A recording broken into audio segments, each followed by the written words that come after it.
Alright, ito na naman balita natin. Nakakabahala to.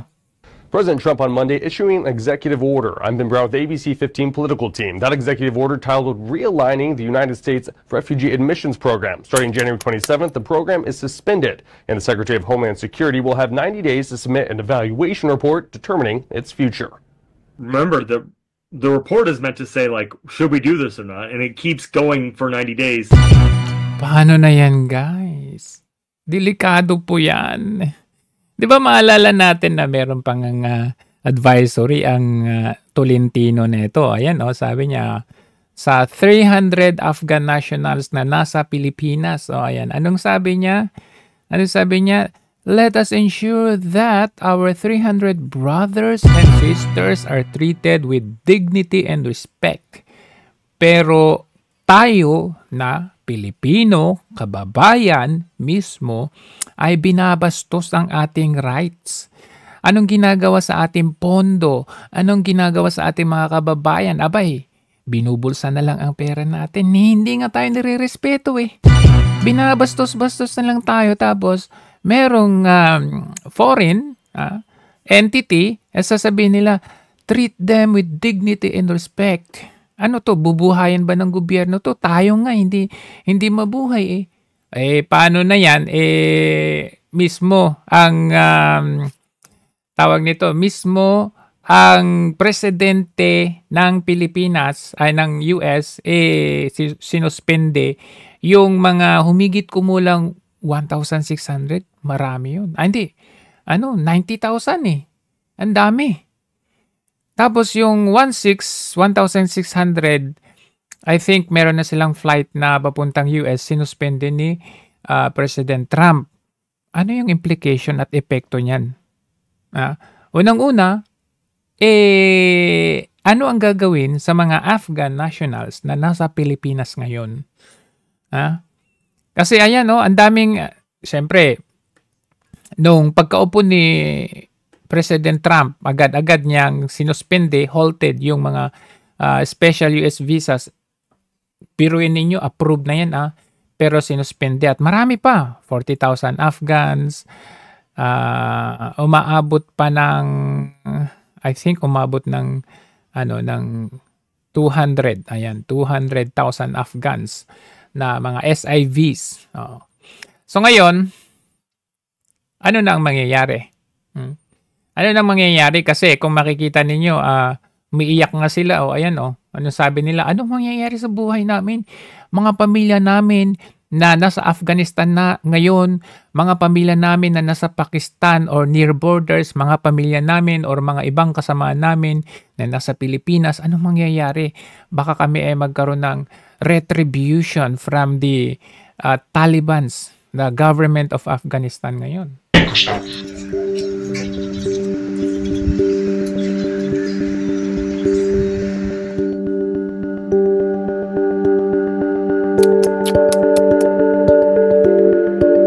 mangyayari?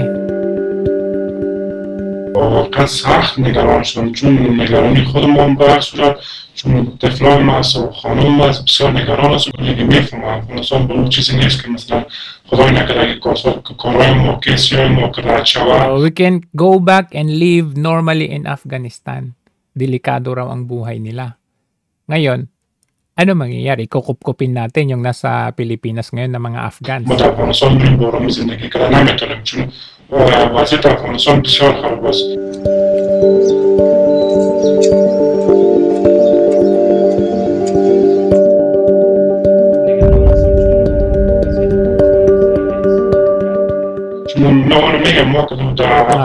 Since I was working with Americans in Afghanistan, they believe we are intelligence. Ano yan? Mga workers nila yan. Mga intels nila. Mga iba dyan, mga hackers nila. Iba dyan, mga piloto nila. So, hindi po sila yung normal lang na refugees lang or normal lang na, alam mo yung kukup-kupin natin dahil sila mga refugees. Hindi po. Sila po ay mga intel. Sila po ay nag-serve under the US government during the Afghan war for 20 years, for 2 decades. So, hindi po, alam mo yun, ang epekto nito sa atin ay kaguluhan. Bakit po? Kasi paano pag magpapadala ang Taliban government, no, from Afghanistan to Philippines. At magkakaroon ng kaguluhan sa Pilipinas kasi nga syempre itong Afghan government, they will be after this Afghan refugees na nagtrabaho sa Amerika, sa US government before. Don't tell me, tayo nga sa local nating internal problems natin, ang dami ng mga krimen na nangyayari ngayon. How much more na merong pumasok na foreign entity sa bansa natin. So, may posibilidad. Nakita natin itong missile system ng US na nasa Pilipinas ngayon for about 8 months.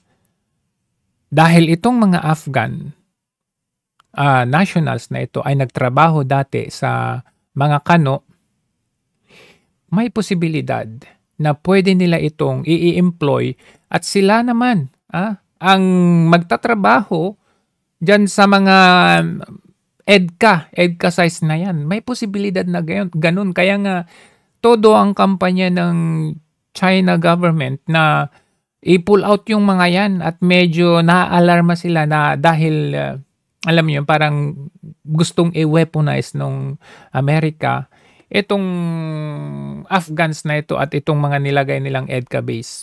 So let's see, tingnan natin itong US missile system na yan na nasa northern part ng Pilipinas. O ayan po, under the Biden administration, hindi lang natin alam kung ano yung magiging decision or move nitong si Trump. Dahil iba naman yung ano niya ngayon Kumbaga nakita man natin ang gusto niya walang war. Sinuspende niya yung foreign aid sa Israel, yung war doon sa Israel, and susunod dyan yung Ukraine. And makikita natin kung ano yung mga changes. But in the meantime, ang nagiging epekto ng mga ganitong move ng Marcos administration, kagaya ng ganito. Ayan, kagaya ng ganito. Diba? Kagaya ng mga ganito, harassment sa South China Sea, West Philippine Sea, hindi mo talaga may iwasan, dito sila babawi sa atin Kasi kung talagang nakikipag-usap sana tayo sa China, hindi lang sa Amerika, din meron tayong magandang or harmonious relationship with hindi lang sa Amerika, kundi kahit sa ating neighboring country like China. Diba? So ngayon, anong magagawa natin dito? Wala na. Wala tayong magagawa. Makakatulong ba yung Amerikano sa atin? Hindi. Ngayon, magla-launch ang China ng kanilang missile. Ano nang gagawin natin ngayon? Nasaan yung Amerika? Nakaalerto ang Palawan at Basilan sa paglunsad ng Long March 8A rocket. Ilulunsad ngayong araw ang Long March 8A rocket mula sa China simula 5:53 p.m. hanggang 6:42 ng gabi. Bilang paghahanda nilagdaan ni Office of Civil Defense Deputy Administrator for Operations OIC Director Cesar Idiong isang memorandum na nag-uutos sa mga kaugnay na ahensya na tiyakin ang kaligtasan sa mga apektadong lugar. Hindi ba nagbabadya ng digmaan yan? Yung mga action or course of action ng ating gobyerno niyan. Mabuti na lamang nireschedule ng China sa Pebrero, yung launching nila ng kanilang March 8A rocket. Pero syempre, hindi naman yung pag-launching ng China ng kanilang may intention na gumera or gera na. Syempre, China is developing their military system kasi nga talagang may threat May threat na itong US. I don't know lang kung ano yung magiging changes under Trump, But US under the Biden administration, kaliwat kanan yung digmaan. So yung China, talagang nagde-develop sila ng kanilang military system just like itong March 8A missile na ito. And kamakailan merong drone submarine system ang China, which is pwede siyang submerged na drone tapos pwedeng umangat yung drone na yun mismo at lumipad. Walang ganun ang US. Talagang medyo nagbabadya dito. Ang hindi natin alam kung matutuloy yung digmaan na parang may prediction ng digmaan coming 2027.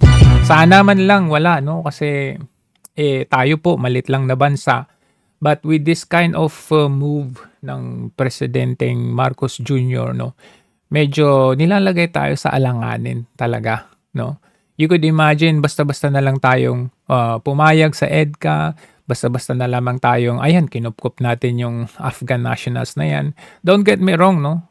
Tayo naman po ay open at meron sa batas natin yung pagtanggap or sa treaty natin yung pagtanggap sa mga refugees.